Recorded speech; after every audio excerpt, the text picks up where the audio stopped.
তোমাকে বিশ্বাস করে আমি আমার বাড়িতে ঠাঁই দিয়েছিলাম গ্রাম থেকে এনে, তার জন্য তুমি এইটা করবে?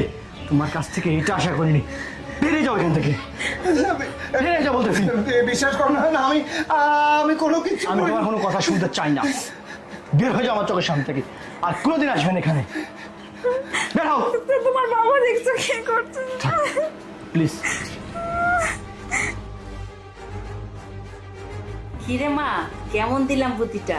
আমার বুদ্ধিতে তুই তো শ্বশুর সাথে যে ব্যবহারটা করলি না, একদম কি যে বলবো।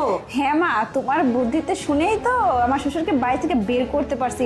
প্ল্যানটা কিন্তু খুব জম্পেশ ছিল, বুঝছো? হ্যাঁ, খুবই ভালো হয়েছে। হ্যাঁ ঠিক হয়েছে।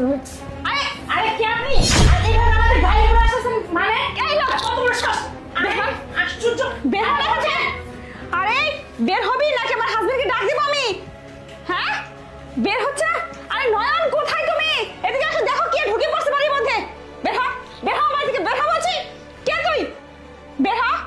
ঘাড় ধাক্কা দিয়ে বের করে দিতে দাঁড়ান দিকে, বের হ বলছি। আরে আমি বের হবো কেন? তোর হাজবেন্ডের ডাক দে।